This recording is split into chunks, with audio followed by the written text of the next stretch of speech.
If you're watching this video, you probably want to learn more about user-generated spam. Most likely because you got a message in the free Webmaster Tools, Webmaster Console that we provide that says, we think your site might have user-generated spam. So what does it mean? How do you deal with it? What are some ways to prevent it? Let's talk through it a little bit. Typically, user-generated spam would be, for example, if you're running a forum, and that forum maybe you weren't paying as much attention to it, it can get overrun with spammers, leaving a whole bunch of spammy comments. Another common thing we'll see is spammy user profiles. So somebody will make a user that claims to have the name Discount Car Insurance or something like that. And if you look at your list of profiles and users, you'll see a whole lot of those kinds of users. Those are the most typical cases, but it can be, maybe you have a blog and you left the comments where the comments have really gotten spammed out of control. Or in theory, you might have a guest book and you haven't maintained that guest book at all. You haven't looked at it since 2007 maybe, and so there's a whole lot of spammy comments on the guest book. In theory, it could be something like, somebody hacked your content, but normally that's a different message. Primarily the reason why you'll get user-generated spam is you have a forum or some part of your site where users can leave comments or maybe drop links, and it's basically gotten overrun because it hasn't been maintained. Now, the good thing is, normally when you see this sort of message, it means that the manual action that we've taken is pretty precisely scoped. If possible, we try to avoid taking action on the whole domain. We might say something like, okay, don't trust this forum, or don't trust this part of the site. And that's kind of nice because it doesn't affect the primary part of your site. As long as your site is high quality, it might just affect your forum.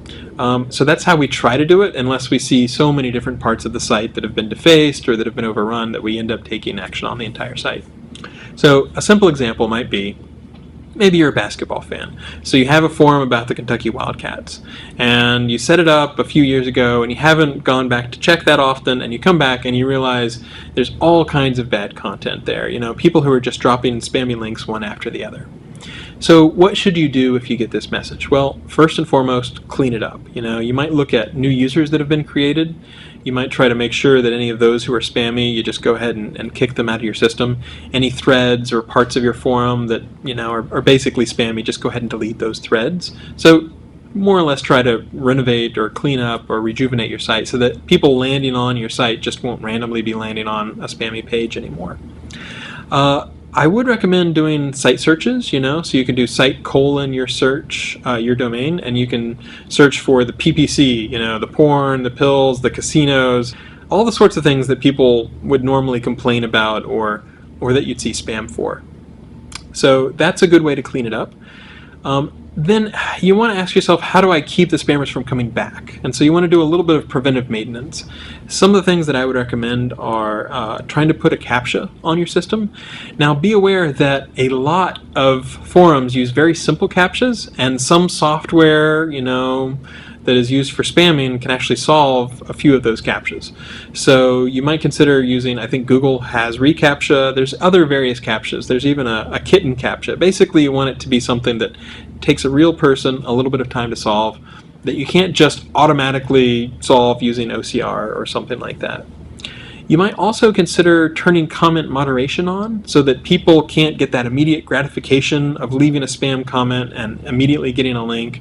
You definitely don't want those links to pass PageRank automatically. So you can either say, okay, put a no follow on the user-generated links, or if you want to be nuanced, and if you've got the time for this, you can say maybe newer or not as trusted users get no follow, and then after someone has been a valuable member of the community or they've edited the wiki and they've done a lot of edits in a good way, they don't look like they're spamming it, then you could let those links pass PageRank. So there's a lot of ways that you can kind of prevent your forum or your blog, your guest book or whatever from being spammed. But if you've gotten this message, the number one thing to do is to try to correct it, try to remove any of that content, especially the spam user profiles. They might not even leave threads on your forum, but you might still have spammy user profiles, so do pay attention to that. And then do a reconsideration request and basically try to tell us what was the situation, give us some context, document what happened, and try to tell us how you'll ideally try to make sure that it doesn't happen again. So maybe, you know, I closed it for new users, or I you know, require, you know, some authentication, you know, or I've added a CAPTCHA, something that ideally helps us understand that it's not just going to become spammed all over again.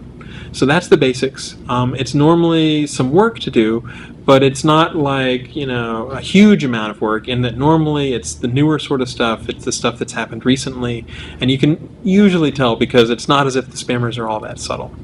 So hope that helps. That's just a little bit of context, and when you're done, hopefully when you do a reconsideration request, things go well after that.